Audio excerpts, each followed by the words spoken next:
40 minutes और 2 hours 45 minutes. और जितना जल्दी हमारा पेपर खत्म होता है, if you are able to finish it by within 2 hours 45 minutes, then will have this 15 minutes spare time.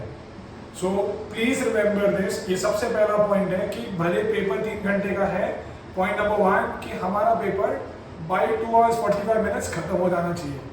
Point number 2, whenever you are solving it, अगर आपको कोई आंसर बड़ा अनयूजुअल आता है, जैसे हम उसको हिंदी में वाहियात बोलते हैं, अगर कोई आंसर आपको लगता है कि वाहियात आ रहा है तो आपको वहीं रुक जाना है, क्योंकि बोर्ड एग्जाम में कभी किसी क्वेश्चन का आंसर वाहियात हो ही नहीं सकता। अगर आपको आंसर आएगा तो वो प्योर होल नंबर के या प्योर इंटीजर के फॉर्म में आएगा। फ्रैक्शन भी आएगा तो ऐसा फ्रैक्शन आएगा जिससे आपको बहुत अच्छा लगेगा कि चलो बहुत अच्छा आंसर है।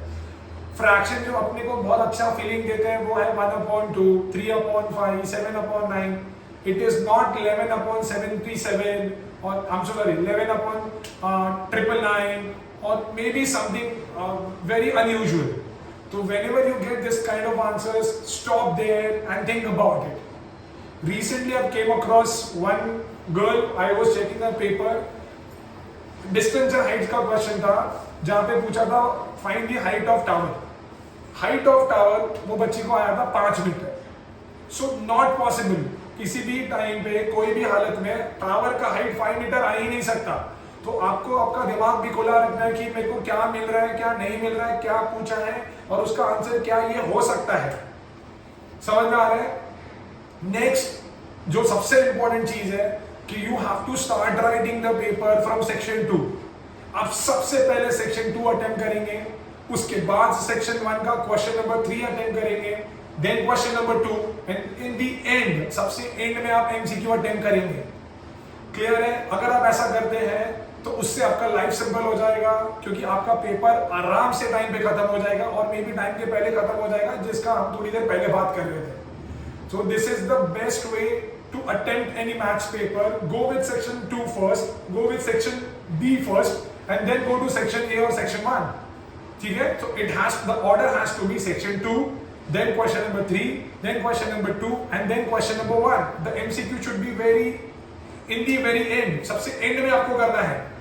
क्लियर है? नाउ आज हम लोग धीरे धीरे ये भी बात करेंगे कि आईसीएसई के स्पेसिफिक पेपर के हिसाब से कौन सा क्वेश्चन कौन से चैप्टर से आएगा और कौन से क्वेश्चन नंबर पे आएगा, तो उसका हमें किस तरीके से इस्तेमाल करना है, उसका हमको किस तरीके से यूज करना है, वो हमारे फेवर में कैसा होना चाहिए, वो हम बात करेंगे। I am not gonna talk about MCQ as of now, I am gonna talk about the questions right from question number 2। Clear है? So let's see one by one कि हम क्या कर सकते हैं। तो according to ICSE specific paper, the very question number 2, the very first question would be from remainder and factor theorem. From remainder and factor theorem. अब remainder and factor theorem में सिर्फ 2 टाइप के क्वेश्चन ही पूछे जा सकते हैं। First, to find the value of A and B, जो तकरीबन 90 से 95% चांसेस है कि वो वही आएगा। दूसरा they might ask you to factorise completely. इसके चांसेस हालांकि बहुत ही कम है, बट आई होप ये सबको पता होगा कि फैक्टराइज कैसे कर सकते हैं। इसके तकरीबन सिर्फ 5% चांस है, सिर्फ और सिर्फ इसके 5% चांस है कि आपको ये आ सकता है। So you have to focus on this to find the values of a and b, because once you get the values of a and b, then they'll ask you to factorize the given expression completely. So बड़ा simple होगा, या तो आपको factor दिया होगा या तो divisor देके आपको रिमाइंडर दिया होगा। You have to use it accordingly. You'll get 2 simultaneous equations, solve it and then get the values of a and b, substitute the values of a and b in this, and then you're done. Your job is done. You have to factorize it completely after substituting it and the job is done. ठीक है? So remainder factor theorem में सबसे ज्यादा focus आपको इस पे करना है। सेकेंड, आई होप आपने सबने करा ही है, we are just discussing it for the sake of it. देखो अभी जो दूसरा क्वेश्चन आएगा, क्वेश्चन नंबर 2 का जो सेकेंड क्वेश्चन है, that will be from equation of line. that will be from equation of line, that is our chapter 14. हमारा chapter जो 14 है वहां से आने वाला है. इसके अंदर जो सब क्वेश्चन आएंगे that would be फर्स्ट सबसे पहले पूछेंगे स्लोप ऑफ एनी लाइन, किसी भी लाइन का स्लोप पूछेंगे. दूसरा they might ask slope of another line perpendicular to the given line. ठीक है. And then third they gonna ask you about the equation. ऐसे टाइप ऑफ सम आते हैं तकरीबन 70%. दूसरा जो आपको आ सकता है वो ये होगा कि आपको डायग्राम दिया रहेगा और डायग्राम के बेस पे क्वेश्चन आएंगे. अगर डायग्राम के बेस पे क्वेश्चन आते हैं तो सबसे पहले उसमें क्वेश्चन होगा स्लोप फाइंड करने के लिए, वो जो डायग्राम के ऊपर पॉइंट्स लाई कर रहे हैं उसके कोऑर्डिनेट्स फाइंड करने के लिए. समझ आ रहा है? तो ये दो टाइप के क्वेश्चन आ सकते हैं, पर सबसे ज्यादा इंपॉर्टेंट है वो ये टाइप के क्वेश्चन होंगे जहां पे स्ट्रेट फॉरवर्ड दो पॉइंट दिए रहेंगे या कोई इक्वेशन दिया रहेगा. ठीक है ना. हेलो बच्चा लोग, कैसे हैं सब लोग? सो एवरीथिंग रेडी, सब प्रिपेयर है. कल एग्जाम है. आज मैं ये नहीं बोलूंगा कि आपके एग्जाम के लिए बाकी है दिन सिर्फ एक, क्योंकि मुझे पता है आप बहुत बिजी होंगे, बहुत ज्यादा प्रिपरेशन कर रहे हैं. But at the same time I would only want to request you, do not take any stress. आपने बहुत मेहनत करी है पिछले 10 दिनों में. आज मैं चाहूंगा कि आप कम से कम स्ट्रेस ले और ज्यादा से ज्यादा रेस्ट लें. रात को जल्दी सो जाइए, रात को 10 बजे 11 बजे सो जाइए, टेक अ गुड स्लीप. ठीक है. आराम से सुबह 7 साढ़े 7 को उठिए, नहाइए, नाश्ता करिए, मम्मी डैडी की ब्लेसिंग लीजिए एंड आई एम श्योर सब कुछ अच्छा ही होगा. पर आज ये फाइनल वीडियो में लेके आया हूँ जस्ट टू टेल यू कि एग्जाम में आपको अपना काम नहीं छोड़ना है. You have to be as calm as possible. Sums नहीं भी आएंगे, दैट्स ओके, बहुत ही नॉर्मल है. एग्जाम में ये होता है. एग्जाम प्रेशर में do not take it on your ego. मैंने say do not take it on your ego as in अगर नहीं आ रहा है तो हमें उस पर्टिकुलर सम पे टाइम वेस्ट नहीं करना है. Leave that sum for a moment. आप एक पेज छोड़ दीजिए एंड मूव अहेड. हमारी कोशिश रहनी चाहिए कि अगर पेपर 3 घंटे का है तो हमारा पेपर कम से कम 2 hours 40 minutes में खत्म होना चाहिए, so that लास्ट के जो 20 minutes स्पेयर मिलेंगे we can cross check our paper. हम हमारा पेपर क्रॉस चेक कर सके, because otherwise it does not make any sense कि इन्विजिलेटर पेपर लेने आ रहे हैं और मैं एंड मोमेंट तक लिखते जा रहा हूँ तो मुझे कभी पता नहीं चलेगा कि मैंने पीछे के पन्नों में क्या मिस्टेक करी है. तो हमेशा आपको याद रखना है कि पेपर भले 3 घंटे का है पर हमको दिमाग में ये पकड़ के चलना है it is only for 2 hours. सो जो थर्ड क्वेश्चन होगा, third question would be from circle. Question number 2 का जो 3 होगा it would be from circle. और सर्कल के ऊपर जो क्वेश्चंस होंगे that would B on the basis of angle formed at the center is twice of angle formed at the circumference, angle subtended by a diameter, angle in the same segment and cyclic quadrilateral. ये चारों की चारों property कभी कभी same सम में use होती है और मुझे अंदर से फीलिंग आ रही है कि चारों के चारों एक ही सम में आने वाले हैं. तो जो क्वेश्चन नंबर 3 होगा that would be from circle. तो this completes our question number 2. So आपको ये याद रखना है कि आपका जो क्वेश्चन नंबर 2 होगा उसका पहला question would be from remainder and factor theorem that would be for 4 marks. Second would be from equation of line again that would be for 4 marks. Third would be from circles chapter, again that would be for 4 marks. Now moving ahead with question number 3. हम लोग question number 3 के बारे में बात करते हैं. question number 3 में 3 question होते हैं. 2 questions are for 4 marks and last question would be from 5 marks. वो जो होंगे वो 5 marks के लिए होंगे. So let's discuss that. Now question number 3 का जो फर्स्ट सम होगा that would be from GP, geometric progression. वो जो क्वेश्चन होगा that would be from GP, एक ज्योमेट्रिक प्रोग्रेशन का क्वेश्चन होगा जहां पे आपको मेजरली ए एंड आर का वैल्यू फाइंड करने को पूछा जाएगा and they might ask you to find the value of any term, कोई भी एक टर्म के बारे में पूछेंगे, दैट इज फॉर श्योर। ये मैं आपको 100% के साथ बोल सकता हूं कि यही क्वेश्चन आने वाला है। जीपी के अंदर आपको एक क्वेश्चन दिया जाएगा जहां पे आपको ए और आर का वैल्यू फाइंड करना होगा and they might ask you to find the value of any term, you just have to use the formula and solve it. मैं क्यों ऐसा बोल रहा हूं? आपको लग रहा रहेगा सर आप इतना सिंपल कैसे बोल रहे हो? बिकॉज जीपी लास्ट 2 साल से ही वापस पूछा जा रहा है। इसके पहले काफी सालों से जीपी नहीं आ रहा था, ठीक है। लास्ट ईयर ही जीपी स्टार्ट हुआ था, तो लास्ट ईयर भी कंपैरेटिवली काफी सिंपल क्वेश्चन था and this year is also I am expecting कि जीपी से जो सम आएगा वो बड़ा सिंपल होगा। क्लियर है? तो it is very straight forward, ये बड़ा ही स्ट्रेट फॉरवर्ड होगा, ज्यादा इसमें आपको दिक्कत होगी नहीं। सेकेंड जो है वो है सिलेंडर कोन स्फीयर, जिसको हम लोग मेंसुरेशन भी बोलते हैं, सिलेंडर कोन एंड स्फीयर। ये जो सम है वो थोड़ा ट्रिकी हो सकता है। I am afraid about this sum only, but मुझे पता है कि आप लोगों ने बहुत अच्छी प्रिपरेशन की है, मेरे बच्चे लोग, मुझे नहीं लगता आप लोगों को कुछ तकलीफ होगी।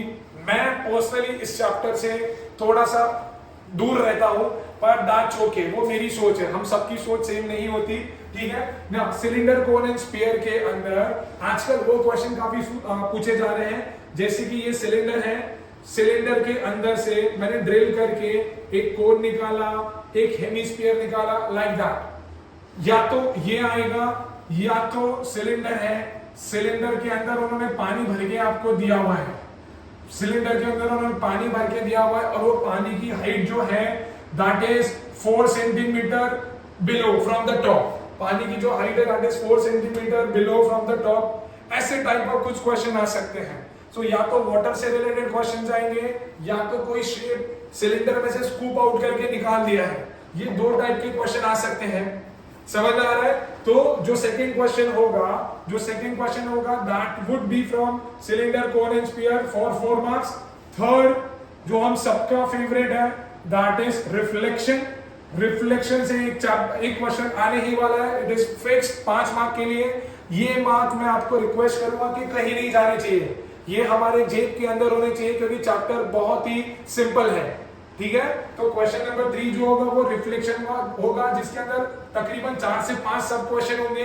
पहले 2 पॉइंट अपने को प्लॉट करने को बोलेंगे, फिर वो दोनों पॉइंट का रिफ्लेक्शन पूछेंगे, फिर पूछेंगे कि इनवेरिएंट पॉइंट कौन सा है, हमने इनवेरिएंट पॉइंट के बारे में डिस्कस कर रखा है। And then they might ask you to name the quadrilateral so formed, और they might ask you to find the area of quadrilateral as well, they might ask you to find the area of quadrilateral as well। बस इतना ही आएगा और कुछ तो आएगा नहीं, मतलब रिफ्लेक्शन अगर कुछ आ भी जाए तो इसमें और कुछ बुरा हो भी नहीं सकता, ठीक है। तो सबसे सिंपल चैप्टर और 5 मार्क अपने जेब में होने चाहिए। तो this was all about question number 3। तो मैं यहाँ पे लिख देता हूँ, क्वेश्चन नंबर 3 का first will come from GP, that will be from 4 marks. Question number 2 will be cylinder, cone and sphere. Cylinder, cone and sphere. So that would be for 4 marks, and 3 would be from reflection. So that would be for 5 marks. So this concludes our section A. अभी मैं section 2 के बारे में बात करता हूँ। Section 2 में जो question number 4 है, क्वेश्चन नंबर 4 का first question would be from shares and dividend. Shares and dividend से आने वाला है बच्चा लोग फॉर 3 मार्क्स। और क्या आने वाला है? सबसे पहला उनकी इनकम आएगी, इनकम के बारे में पूछेंगे। Second they might ask you about sales proceeds, वो सेल्स प्रोसीड्स के बारे में पूछेंगे। Third they gonna ask you about change in income, कि उनके इनकम में क्या चेंज होने वाला है। मतलब किसी पर्सन ने पहले टाइप ए के शेयर्स खरीदे, फिर मार्केट वैल्यू ऊपर गया तो उसने बेच दिया, और बेच के उसने टाइप बी के शेयर्स खरीदे, तो दोनों टाइप ऑफ शेयर्स में उनके इनकम कितनी चेंज हुई वो पूछेंगे। उसको पहले शेयर से कितनी इनकम मिली थी, या उसके सेल्स प्रोसीड्स कितने थे, कुछ भी आ सकता है। पर ये चांसेस ज्यादा है। तो जो क्वेश्चन नंबर 4 है that is from shares and dividend. Question number 2 जो होगा that will be from linear inequation, that will be from linear inequation and that would be for 3 marks. ये 3 मार्क के लिए होगा। That would be from linear inequation for 3 marks. Basic question है, linear inequation solve करना है, number line पे plot करना है। केयरफुल ये रहना है कि we have to check the replacement set. Replacement set अगर रियल नंबर या तो रैशनल नंबर रहा तभी ही मुझे इस टाइप की नंबर लाइन ड्रॉ करनी है। रिमेंबर दिस टाइप की number line. But if their given replacement set is natural number और इंटीजर्स, 99% ऑफ टाइम्स इंटीजर आते हैं, तो आपको इंडिविजुअल नंबर्स को पॉइंट आउट करना है। क्लियर है ना? जो नेक्स्ट होगा that would be from trigonometrical identities जो हमें प्रूविंग के सम्स आएंगे। So that would be for 4 marks. कोई भी एक सम आएगा प्रूविंग के लिए, ठीक है। लास्ट ईयर जो आया था they had given 2 different questions। दोनों क्वेश्चन में से पहले क्वेश्चन में उन्होंने बोला था find the value of so and so, and second question में पूछा था क्वेश्चन नंबर बी में using this information prove this is equal to this. तो मुझे ऐसा लग रहा है कि सेम चीज वो वापस नहीं पूछेंगे। तो दिस टाइम वो खाली सिंपल प्रूविंग के क्वेश्चन पूछेंगे wherein you just have to prove that LHS is equal to RHS। मैंने हमेशा बच्चों को बोला है कि अगर आपको कुछ समझ में नहीं आ रहा है तो आप ब्लैंक मत छोड़ो, try to convert the entire thing in terms of sine and cos. At the end कुछ ना कुछ आ ही जाएगा। If you leave anything blank and you are not giving opportunity to the supervisor और to the paper corrector to give you anything. अगर आप blank छोड़ोगे तो टीचर ब्लैंक स्पेस में मार्क्स नहीं दे सकता। तो right something, do not leave anything blank. Clear है? सो this is for question number 4। Talking about question number 5 का फर्स्ट क्वेश्चन। क्वेश्चन नंबर 5 का जो फर्स्ट क्वेश्चन होगा that would be from similarity. wherein a diagram will be given। The very first question for sure would be they'll ask you to prove that 2 triangles from the diagram are similar। And simple है, 2 triangle को similar करने के लिए सिर्फ और सिर्फ मेरे पास एक टेस्ट अवेलेबल है। दूसरा जो क्वेश्चन होगा दे माइट पहला ट्राइंगल सिमिलर करने को पूछेंगे जैसे अभी मैंने बोला। दूसरा they'll ask you to find the sides and तीसरा एरिया का रेशियो पूछेंगे। एरियाज रेशियो, जो भी ट्राइंगल हमने यहाँ पे सिमिलर प्रूव किए हैं उनके एरिया का रेशियो पूछेंगे। तो जो मेजर मिस्टेक होती है वो यहाँ होती है। एक बार ट्राइंगल सिमिलर प्रूव हुए हैं तो उनके करस्पॉन्डिंग साइड्स का खाली वैल्यू रेशियो लिखना है, वैल्यू सब्स्टिट्यूट करना है और क्रॉस मल्टीप्लाई करना है। दूसरा जो मिस्टेक होता है वो यहाँ होता है, जब तक ट्राइंगल सिमिलर नहीं होंगे हम उनके एरिया का रेशियो नहीं निकाल सकते। ठीक है? एंड एरिया का रेशियो निकालने के लिए it is always equal to square of their corresponding sides. तो नॉट नेसेसरीली कि आपको कोई स्पेसिफिक साइड ही लिखनी है, यू कैन राइट एनीथिंग। अब लोग गलती क्या करते हैं, फॉर एन एग्जांपल अगर मैंने बोला that area of triangle ABC upon area of triangle PQR, so they'll write it this way that 7.5 the whole square upon 2.5 the whole square। फिर पहले वो इसका स्क्वायर निकालेंगे दैट इज 56.25, फिर इसका स्क्वायर निकालेंगे दैट इज 6.25, फिर यहाँ से डेसिमल निकालेंगे, फिर यहाँ से डेसिमल निकालेंगे और उनको ये कैंसिल करने को आएगा ही नहीं। और अगर आएगा भी तो they will waste lot of their time. Rather than that मुझे करना क्या है, ये दोनों स्क्वायर है, स्क्वायर को कॉमन ले लो तो 7.5 अपॉन 2.5 द होल स्क्वायर। अब इसको यही कट कर दो, दिस इज 1 जा, दिस इज 3 जा, 3/1 the whole square which is equal to 9:1। फटाक से आंसर आ गया। तो you have to use your brain, और जैसे मैं शुरू से बोल रहा हूं, you have to keep yourself as calm as possible. जितना आप खुद को ठंडा रखोगे उतना आपको ये सारी ट्रिक्स आएंगी। तो ये जो था question number 5 that will be from similarity. Question number 2 जो होगा वो होगा बैंकिंग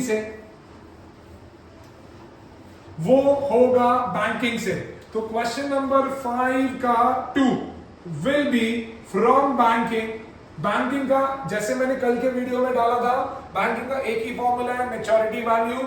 ठीक है, मैच्योरिटी वैल्यू फाइंड करने को आया तो बड़ा सिंपल है, पर मुझे ऐसा लग रहा है कि वो ये बार आपको पूछेंगे find the period. Find the period मतलब देखो ना, ask you to find the value of N, वो एन का वैल्यू फाइंड करने को बोलेंगे। तो एन का वैल्यू फाइंड करने के लिए भी आपको मैच्योरिटी वैल्यू का फॉर्मूला लगाना पड़ेगा, बट जहां पे गलती होती है वो होती है फैक्टराइजेशन में। So while factorizing, you have to be careful कि आपको क्या करना है। Then question number 3 would be to find mean. To find mean. To find mean. वो आपको mean find करने को बोलेंगे, and जो मेथड आने वाला है वो है step deviation method. Step deviation method that would be for 4 marks. Definitely step deviation method ही आएगा, कोई एक सम देंगे, ठीक है, जहां पे वो लोग आपको क्लास इंटरवल देंगे, फ्रीक्वेंसी दे रखेंगे और वो आपको बोलेंगे find the mean using step deviation method. ठीक है, तो आपको इसको ऊपर ज्यादा ध्यान देना है, स्टेप डिविएशन मेथड के ऊपर। सो क्वेश्चन नंबर 4 हमने ऑलरेडी डिस्कस कर दिया है। पहला would be from shares and dividend, that would be for 3 marks.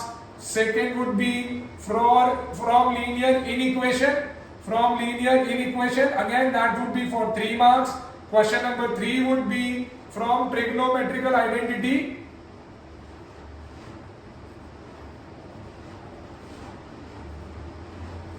that would be for 4 marks. Question number 5 first would be from similarity, that would be for 3 marks. Second would be from banking, again that would be for 3 marks. And third would be to find mean, that is measure of central tendency, that would be for 4 marks. ठीक है, तो moving ahead to question number 6। अभी हम question number 6 के बारे में बात करते हैं। question number 6 जो होगा, जो पहला question होगा, question number 6 का first question would be from section and midpoint formula, section and midpoint formula for 3 marks. Second would be from tangent and secant properties, and third would be from GST। Third जो होगा वो GST से होगा। अब जब मैं section और mid point फॉर्मूले के बारे में बात करता हूं, ठीक है, या इक्वेशन ऑफ लाइन, दोनों सेम ही है ऑलमोस्ट, दोनों का कभी कभी कंबाइंड क्वेश्चन आता है। अभी पकड़ के चलते हैं कि section and mid point formula है, ठीक है, तो उसके अंदर आपको या तो किसी पॉइंट का रेशियो पूछेंगे कि अगर ये गिवन पॉइंट किसी एक लाइन सेगमेंट को रेशियो में डिवाइड कर रहा है तो फाइंड द कोऑर्डिनेट्स। ठीक है, या तो फिर कोऑर्डिनेट्स दिए होंगे तो वो again they ask you about the slope और may be the equation of line. Tangent and second property straightforward sum आएगा, डायग्राम दिया रहेगा, on the basis of angles in alternate segment आपको एंगल्स निकालने होंगे। In this you can use the properties from circles as well. Important thing is you have to get the answer. Third would be from GST tabular form ही देने वाले हैं, वो 100% tabular form ही होगा। बहुत सारी चीजें खरीदी होगी किसी इंसान ने और उसके अलग अलग प्राइस होंगे जिसके ऊपर अलग अलग जीएसटी होगा। आपको कैलकुलेट करना है टोटल जीएसटी और टोटल अमाउंट ऑफ बिल निकालना है। तो ये बात थी क्वेश्चन नंबर 6 के बारे में। टॉकिंग अबाउट क्वेश्चन नंबर 7, ठीक है, क्वेश्चन नंबर 7 का जो पहला क्वेश्चन होगा that would be from Heights and distance, वो होगा हाइट्स एंड डिस्टेंस है फॉर 5 मार्क्स। एंड सेकंड जो होगा that will be on the basis of ogive curve, that would be on the basis of ogive curve. Heights and distance का एक सम होगा जिसके अंदर शायद डायग्राम नहीं दिया होगा, ठीक है, तो डायग्राम नहीं दिया तो आपको डायग्राम बना के सॉल्व करना है, that would be for 5 marks. Ogive के अंदर ये बार डायग्राम नहीं देंगे, आपको क्वेश्चन पूछेंगे, क्लास इंटरवल देंगे, फ्रीक्वेंसी देंगे, आपको ओजाइव बनाना है और उसके ऊपर जो भी क्वेश्चन होंगे वो आपको आंसर करने हैं। सो that would be for 5 marks. तो 7th वाला जो क्वेश्चन है वो 5 मार्क्स के लिए होने वाला है। क्वेश्चन नंबर 8 का जो फर्स्ट क्वेश्चन होगा, ठीक है, दैट वुड बी फॉर कितने मार्क्स के लिए होगा, वो 3 मार्क्स के लिए होगा। That would be from probability. Question number 8 का जो पहला क्वेश्चन होगा वो प्रोबेबिलिटी से होगा दूसरा जो क्वेश्चन होगा वो रेशियो एंड प्रोपोर्शन से होगा, एंड तीसरा जो क्वेश्चन होगा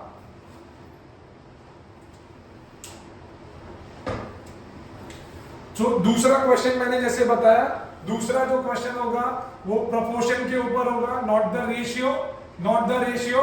तीसरा जो क्वेश्चन होगा वो वापस सिलेंडर एंड कोन से होगा, सिलेंडर एंड कोन से फिर से एक क्वेश्चन आएगा 4 मार्क के लिए। तो अगर आप ऐड करोगे तो ये 4 मार्क और ये 4 मार्क, टोटल 8 मार्क हो गए। तो आपको टोटल 8 मार्क के लिए क्वेश्चन आने वाले हैं सिलेंडर एंड कोन से। Then talking about question number 9, question number 9 का जो पहला क्वेश्चन होगा that would be for histogram, drawing a histogram, finding the mode and the modal class. आपको मोड पूछेंगे और मॉडल क्लास पूछेंगे। They'll ask you to find the mode and the model class. Second जो होगा that would be from AP, वो question AP से होगा for 3 marks, and third जो होगा that will be from quadratic equation for 4 marks. That would be from quadratic equation for 4 marks. वो 4 mark के लिए होगा। मैंने टॉक अबाउट AP के अंदर भी काफी जनरल क्वेश्चन आने वाला है। वो आपको जनरल टर्म देंगे और आपको A और D का वैल्यू फाइंड करना है, and then they might ask you to find some term, and then also they might ask you to find the sum as well. तो sum of any term and sum of any term, कोई भी term पूछेंगे और sum of any term पूछेंगे, तो वो आपको आएगा 3 मार्क के लिए। क्वाड्रेटिक इक्वेशन फॉर्मूला मेथड से सॉल्व करने को आएगा, जहां पे आपको वो लोग कन्वर्ट करने को बोलेंगे अप टू 3 सिग्निफिकेंट फिगर्स तक आपको कन्वर्ट करना है। क्वेश्चन नंबर 10 जो लास्ट क्वेश्चन होगा पेपर का, उसका जो पहला क्वेश्चन आएगा that would be from word problems based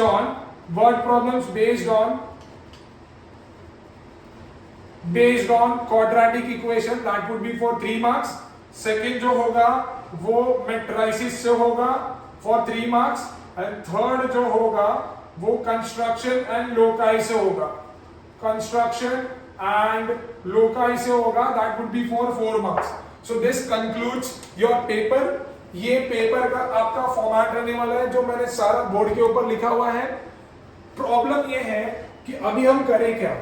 मेरे सेक्शन नंबर 2 में अगर आप गिनेंगे तो 1 2 3 4 5 6 और 7 क्वेश्चन आने वाले हैं, जिसमें से मुझे अटेम्प्ट करने हैं सिर्फ 4। सर कैसे डिसाइड करें कि कौन सा क्वेश्चन करेंगे? अरे भैया 15 मिनट मिलेगा ना रीडिंग के लिए, तो वही तो अपना टाइम है जहां पे अपने को गेम को पलटना है। जब आपको 15 मिनट मिलेगा तो आपका जो मैक्सिमम अमाउंट ऑफ टाइम है that should be used for reading the questions from section number 2। आपको सेक्शन 2 से क्वेश्चंस को रीड करना है, तभी आपको डिसाइड करना है कि आपको क्वेश्चंस कौन से अटेम्प्ट करने हैं। आप मेरा अगर आप व्यू पूछेंगे तो I would always not want anybody to attempt question number 10। Reason में क्योंकि इसके अंदर कंस्ट्रक्शन आता है, और कंस्ट्रक्शन में मार्क्स कट करने के या मार्क्स कैंसिल होने के चांसेस बहुत ज्यादा होते हैं। You can attempt that question only and only when you are very sure about it कि आपसे वो हो जाएगा। अगर आप मेरे को पूछेंगे तो I would always go for the very first question would be question number 6. Question number 6, which normally comes from section and midpoint formula or equation of line or the combination of both. So since it is a simple chapter, so I am quite sure that I can score a full 3 marks from here. Question number 2, which is going to be from tangents, right? Again, it will be a simple diagram given and it can be done. GST, agreed, थोड़ा सा calculation है, wherein I have to be little bit careful. मुझे थोड़ा सा careful रहना है, ठीक है? रिस्क है पर रिस्क लेंगे तभी तो हम ग्रो करेंगे, ठीक है? तो ये मैं क्वेश्चन डेफिनेटली अटेम्प्ट करूंगा क्योंकि इसमें मेरे को फुल मिलने के चांस है। क्वेश्चन नंबर 7 भी मैं अटेम्प्ट करूंगा क्योंकि हाइट्स एंड डिस्टेंस है, and heights and distances is all about drawing a diagram. If you guys are able to draw the diagram then you will be able to solve heights and distance. Ogive काफी सिंपल होता है, काफी सिंपल होता है, आपको खाली डायग्राम जो ओजाइव कर्व बनाएंगे वो थोड़ा सा नीट रखना है। Make sure your pencil is well sharpen, ठीक है, वो स्क्रिबलिंग दिखना नहीं चाहिए, वो लाइंस इतनी मोटी मोटी थिक नहीं दिखनी चाहिए, थिक दिखेगी तो दिखने में अच्छा नहीं लगेगा। तो you have to be very careful कि जब आप अटेम्प्ट कर रहे हो तो आपका पेंसिल वेल शार्पन है, ठीक है, and then you can attempt this. तो ये एक क्वेश्चन भी मैं अटेम्प्ट करूंगा, ये भी एक क्वेश्चन मैं अटेम्प्ट करूंगा, तो I would go for question number 7 is well. Next जो है दैट इज क्वेश्चन नंबर 9, वो मेरा क्वेश्चन नंबर 9 है। क्वेश्चन नंबर 9 हिस्टोग्राम, अगेन बहुत ही सिंपल होता है, तो हिस्टोग्राम में सॉल्व करूंगा जिसमें मेरे को मोड बनाना है। मुझे पता है जो सबसे बड़ी बिल्डिंग होगी वहां से 2 लाइन ड्रॉ करनी है, बीच का जो है वो मोड है। एपी सिंपल क्वेश्चन है, खाली फॉर्मूले के ऊपर बेस्ड है, एपी में कर सकता हूं। क्वाड्रेटिक इक्वेशन, फॉर्मूला मेथड, एक ही फॉर्मूला है पूरे फॉर्मूला मेथड के अंदर, टेबल लॉग टेबल दिया होगा वहां से मैं वैल्यू निकाल के कर सकता हूं। तो यहाँ पे मेरे 10 on 10 आने के चांसेस ज्यादा है। तो अगर आप मुझे पूछेंगे तो मैं जरूर रिकमेंड करूंगा कि क्वेश्चन नंबर 9 भी करिए, ठीक है। तो आपके जो श्योर शॉर्ट क्वेश्चंस है, जो आपके श्योर क्वेश्चंस है that is question number 6, question number 7 and question number 9। Sir अभी एक सब और बचा है सर, एक क्वेश्चन और बचा है सर, हमारे पास ऑप्शन है 4, वो है question number 10, question number 8, question number 4 और क्वेश्चन नंबर 5, ठीक है। अभी आप अगर मुझे पूछेंगे सर कौन सा करें, तो बच्चे काफी डरते हैं हर बारी ट्रिग्नोमेट्रिकल आइडेंटिटी से, तो यहां पे मैं आपको बेनिफिट ऑफ डाउट दूंगा, क्योंकि इस क्वेश्चन के अंदर बच्चे डरते हैं ट्रिग्नोमेट्री से, इस क्वेश्चन के अंदर सब डरते हैं सिमिलैरिटी से। So on a given day अगर आपको लगता है कि ये आपसे हो सकता है तो डेफिनेटली गो फॉर दिस, क्योंकि ये 2 क्वेश्चन बड़े सिंपल होंगे। or tomorrow if you think that this can be solved, then go for this, because if you are able to solve it, if you are able to solve similarity, then banking and mean find करना तो cake walk होगा। तो ये मैं आपके choice पे छोड़ता हूं। मेरी तरफ से जो 3 शॉर्ट क्वेश्चंस है वो 6, 7 एंड 9 है। तो अभी चॉइस आपकी है कि 4 और 5 आपको करना है कि नहीं, ठीक है ना। 10th तो मैं फिलहाल के लिए रूल्ड आउट कर रहा हूं। हाँ, कुछ बोलेंगे सर क्वेश्चन नंबर 8 क्यों नहीं, क्वेश्चन नंबर 8 इसीलिए नहीं क्योंकि कभी कभी प्रोपोर्शन के जो सम होते हैं उसमें प्रूविंग के सम्स क्लिक नहीं होते। अब जब क्लिक नहीं होते तो हमारा टाइम काफी वेस्ट हो जाता है, ठीक है। सिलेंडर एंड कोन बच्चे ऐसे ही बहुत डरते हैं उससे, तो सिलेंडर और कोन भी कभी कभी डिफिकल्ट हो जाता है। हाँ, कभी कभी बेसिक सम्स भी आता है बट डिफिकल्ट भी होता है। तो I am worried about proportion क्योंकि उसमें थोड़ा सा टाइम कंज्यूमिंग सम है, तो मैं शायद इसको मैं स्किप करूंगा फॉर अ वाइल। तो मेरा जो श्योर शॉर्ट क्वेश्चन है वो है 6, 7, 9 और 4 और 5 मैं आपके ऊपर छोड़ दूं कि आपको कौन सा अटेम्प्ट करना है, ठीक है। तो आप या तो 4 करिए या तो 5 करिए, दिस इज 1 एंड 6, 7, 9 आप जरूर कोशिश करिए कि आप कर सके, ठीक है। तो ये this completes my section number 2। जब आप सेक्शन नंबर 1 पे जाएंगे, जब सेक्शन ए पे जाएंगे, तो जैसे मैंने आपको बोला आपको पहले क्वेश्चन नंबर 3 अटेम्प्ट करना है। जब भी आप ग्राफ के कोई क्वेश्चन करते हो, do not forget to write proper question numbers on the graph, do not forget to write the scale. जो भी आप ग्राफ पे स्केल यूज कर रहे हो वो स्केल लिखना मत भूलिए, उसका 1 मार्क होता है, ठीक है। एंड इफ पॉसिबल जब आप उसको टाई करोगे तो अच्छे से टाई करिएगा, नहीं तो कभी कभी क्या होता है वो क्वेश्चन नंबर भी उसके अंदर चला जाता है, टीचर को क्वेश्चन नंबर दिखता नहीं है and he is looking for an opportunity to deduct your marks. तो you have to be very careful for all those small things. So after attempting this question number 3, you can go to question number 2 and you can attempt it. Now, फिर बचता है अपने MCQ।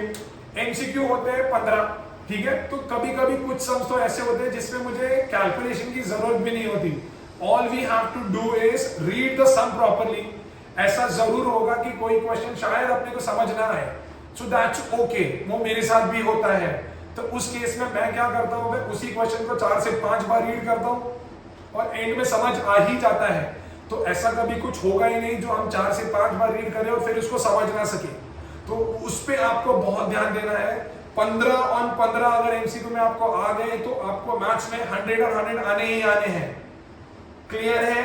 तो आपको ये बहुत ही ध्यान रखना है कि एमसीक्यू सॉल्व करने के टाइम पे आप थोड़े से केयरफुल रहेंगे, कैंसिलेशन अवॉइड करेंगे। और अगर आपको चाहिए तो आप एक काम कर सकते हैं, आप जब भी आप एमसीक्यू सॉल्व कर रहे हैं तो आप जो पेज पे एमसीक्यू सॉल्व करेंगे वहां पे आप एक मार्जिन ड्रॉ कर दीजिए, जैसे कि ये आपका पेज का साइज होगा, मैंने उसको कम से कम हाफ में डिवाइड कर दिया है।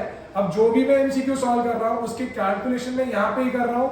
मैं यहाँ पे क्वेश्चन नंबर लिखूंगा पहले properly 1, if you are marking option B, तो बी का बाजू में आप आंसर भी लिखिए, do not write just B, B के बाजू में जो करेक्ट आंसर है वो भी लिखना पड़ेगा। Second, if you are writing in H C, तो सी के बाजू में उसका आंसर और उसका कैलकुलेशन यही होना चाहिए, ठीक है। So this will make your life simple, क्योंकि क्या होता है बहुत बार सब लोग कैलकुलेशन पीछे करते हैं, आंसर आगे लिखते हैं, पन्ना पलटा तब तक भूल हो जाती है। वहां पे मैंने लिखा था 20, यहाँ पे लिखा मैंने 200। तो ये थोड़ी थोड़ी चीजें आपको ध्यान रखनी है, कोई एमसीक्यू आपको छोड़ना नहीं है। कोई स्टूपिडी होगा जो एमसीक्यू ब्लैंक छोड़ के आता है, नहीं आता है केबीसी करो यार, एबीसीडी तो मार्क कर ही सकते हैं, केबीसी सबने देखा हुआ है, तो वो करो। पर मैं कभी ये आपको सजेस्ट नहीं करूंगा कि आप केबीसी कर लो। ऑलवेज ट्राई दिस मेथड, जिसको मैं एलिमिनेशन मेथड बोलता हूँ, ठीक है। मैंने बहुत सारे बच्चों को एलिमिनेशन मेथड बोला है और बच्चे हमेशा उसमें सक्सेसफुल रहते हैं। फॉर एग्जाम्पल, अगर क्वेश्चन नंबर 1 के कोई 4 ऑप्शन है, मुझे नहीं आ रहा है, तो ट्राई टू एलिमिनेट। मैं बोलूंगा अरे यार ये तो इतना बड़ा नंबर तो हो ही नहीं सकता, तो ऐसे ही एलिमिनेट हो गया। अरे यार ये तो बड़ा अटपटा लग रहा है, ये तो हो ही नहीं सकता, तो ये हो ही नहीं सकता, ये हो ही नहीं सकता, आपको 3 बार ही करना है। 3 बार आपको हो ही नहीं सकता हो गया, तो चौथा जो बचा है वो ही अपना आंसर है। इसमें जो सबसे बड़ी बात थी, जो एक बहुत क्वेश्चन है जो लोगों को समझ ही नहीं आ रहा है अक्सर, वो एक क्वेश्चन ये है कि जैसे कि मैंने उस दिन भी आपको बोला था मेरे रिवीजन लेक्चर में, that if any point is lying on the equation, अब वो इक्वेशन चाहे लाइन की इक्वेशन हो चाहे क्वाड्रेटिक इक्वेशन हो, ठीक है, तो वो जो पॉइंट होगा उस इक्वेशन को सेटिस्फाई करेगा मतलब LHS will always be equal to RHS, ठीक है। तो for an example, if I am saying that 2,3 is lying on x square minus 5x plus 6 equal to 0, और यहां पे उन्होंने दे दिया प्लस k equal to 0 और लेट्स से प्लस 6। अब वो बोलेंगे कि 2,3 बहुत सारी इक्वेशन दी है, this is option A, option B is x square minus 5x minus 6 equal to 0, this is x square plus 5x minus 6 is equal to 0, d x square plus 5x plus 6 equal to 0। Question is कि 2,3 इन चारों quadratic equation में से किसके roots है या किसका solution है। तो लोग पागल के जैसा पेन लेके सॉल्व करते हैं, अरे सॉल्यूशन तो वही होता है कि जब मैं इसको सब्स्टिट्यूट करूंगा तो मेरा LHS और RHS सेम होना चाहिए। तो ये 2 और 3 मैं एक एक करके सब इक्वेशन में सब्स्टिट्यूट करूंगा, जिस इक्वेशन के लिए ये दोनों वैल्यू सब्स्टिट्यूट करने के बाद जिस इक्वेशन के लिए LHS और RHS सेम हो जाता है वो मेरा राइट आंसर है। Let's start. पहले x का वैल्यू मैं 2 लेता हूं, 2 का square is 4, 4 plus 6 10, 5 2s are 10, 10 minus 10 0 आ गया। दूसरा भी चेक करूंगा 3, 3 का square is 9, 9 plus 6 15, 5 3s are 15, 15 minus 15 0, so this is the correct answer। कितना टाइम लगा? बिल्कुल भी नहीं। हम पेन लेके बिना क्वेश्चन को समझे सॉल्व करने लग जाते हैं और टाइम वेस्ट करते हैं। कितना सिंपल तरीका था। अगर यहाँ पे कोई इक्वेशन ऑफ लाइन भी दी रहती तो भी मैं सेम ही करता, मैं डायरेक्ट उस वैल्यू को इक्वेशन के अंदर सब्स्टिट्यूट करता। क्लियर है? रेशियो एंड प्रोपोर्शन में एक सम आता है टैबुलर फॉर्म के अंदर, ऐसा वैल्यूज दिया रहेगा। ये मैंने कल के मेरे लेक्चर में बोला था, x y है, लेट्स से p और q है, दिस इज 12, दिस इज 15, ठीक है। Now this is 1.2, this is a, and then this is b and this is 30. So now they'll ask you to find the value of a and b। ये तो मैंने थोड़ा complicated कर दिया और ये मैंने सिखाया था। अगर प्रपोर्शन में है तो 12/15 should be equal to 1.2/a, cross multiply करो और वैल्यू निकालो। लेट्स से a का वैल्यू एग्जांपल 12 कट हो गया, 15 into 1.2/12। लेट्स से तुमको a का वैल्यू आया 1.5, a का वैल्यू आया 1.5। तो ऑप्शन में 4 ऑप्शन दिए रहेंगे जिसमें से 2 ही ऑप्शन 1.5 होंगे ए के, तो 2 तो ऐसे ही रूल्ड आउट हो गए, ठीक है। अभी यहाँ पे सी भी दिया होगा, सी भी यहाँ पे दिया होगा, लेट्स से सी यहाँ पे, फिर हम बी का वैल्यू निकालेंगे, तो बी का वैल्यू आउट ऑफ 2 अगर दोनों में है तो ही सी निकालो, और अगर बी का वैल्यू और ए का वैल्यू किसी एक ऑप्शन के साथ मैच हो रहा है और बाकी 3 ऑप्शन के साथ मैच नहीं हो रहा है, तो जिस ऑप्शन के साथ मैच हो रहा है वो अपना आंसर होगा, है ना, क्लियर है। तो इस तरीके से अपने को आगे बढ़ना है। और शायद कोई क्वेश्चन है जो मैं डिस्कस कर सकता हूं। वन लास्ट थिंग, मैंने ऑलमोस्ट सारी चीजें डिस्कस कर ली है, ठीक है, और मुझे नहीं लगता मैंने कुछ मिस किया है। इफ इन केस मैंने कुछ मिस किया है या आपका कोई डाउट है तो आप मुझे बता सकते हैं, मैं जरूर उसको सॉल्व करने की पूरी कोशिश करूंगा। Last thing but not the least, एक चीज आपको याद रखनी है कि आपने पूरे साल भरी जो मेहनत करी है वो आपसे कोई नहीं छीन सकता, कोई भी नहीं, ना आपके मम्मी, ना आपके डैडी, ना आपके टीचर्स, कोई नहीं। मेरा हार्डवर्क मुझे पता है, ठीक है, मैंने कितनी मेहनत की है मुझे पता है, मैं कोई मेरे बारे में क्या बोल रहा है मुझे नहीं पता। तो आप बिल्कुल ये प्रेशर मत लीजिए कि मेरे घर पे लोग क्या बोलेंगे, मेरे फ्रेंड्स क्या बोलेंगे अगर मेरे मार्क्स नहीं आए। हम अगर ये सब सोचेंगे तो हमारा परफॉर्मेंस ऐसे ही खराब हो जाएगा। हमने बहुत मेहनत की है, आप अपने आप को बैक करिए, अपनी स्ट्रेंथ को बैक करिए, हमने मेहनत करी है। मैं एज अ स्टूडेंट मैंने हमेशा खुद को इतना कॉन्फिडेंस दिया है कि अगर मुझे कोई आधी रात से भी उठा के पेपर लिखा है तब भी मैं फेल नहीं होगा। तो मुझे अपने आप पे इतना भरोसा था कि मैं कुछ भी हो जाए भैया फेल नहीं हो सकता। वर्स्ट केस क्या ही होगा, थोड़े से मार्क्स ऊपर नीचे होंगे, जो कि मुझे पता है नहीं होने वाला है। जब मुझे बीइंग एन आउटसाइडर अगर लोगों पे इतना भरोसा है तो तुमको खुद के ऊपर भरोसा रखना है कि तुम लोग कर सकते हो, और कोई दुनिया में ऐसी कोई ताकत नहीं है जो हमें रोक सकती है मैथ्स में अच्छे मार्क्स स्कोर करने से, क्योंकि हमने बहुत मेहनत करी है, बहुत ज्यादा, ठीक है। तो किसी के बारे में नहीं सोचना है, किसी के बारे में नहीं सोचना है, सिर्फ और सिर्फ हमें पेपर पे फोकस करना है। बाहर क्या चालू है, मम्मी क्या बोल रहे हैं, मेरे बॉयफ्रेंड, मेरी गर्लफ्रेंड क्या सोच रही है, कुछ नहीं पड़ी है मुझे सिर्फ मेरे पेपर पे ध्यान देना है। जैसे अर्जुन ने मछली की आंखों पे तीर मारने के टाइम पे सिर्फ उसने मछली की आंखों को देखा था, हमारा भी कोशिश यही होना चाहिए कि सिर्फ और सिर्फ मेरा ध्यान पेपर पे होना चाहिए। मैंने बहुत बार बच्चों को देखा कि पेपर लिख रहा है, अगर बाजू वाली की पेन गिर रही है तो मेरा ध्यान उधर चला जाता है, ठीक है। जैसे ही आपने अपनी मुंडी ऊपर करी, आप वापस पेपर के ऊपर आओगे, आप भूल जाओगे कि आप क्या कर रहे थे और मिस्टेक होने के चांसेस बहुत ज्यादा बढ़ जाएंगे। मैंने हमेशा लोगों को कहा है कि घोड़े के ब्लाइंडर्स पहनो। घोड़े के ब्लाइंडर्स पता है क्या होते हैं?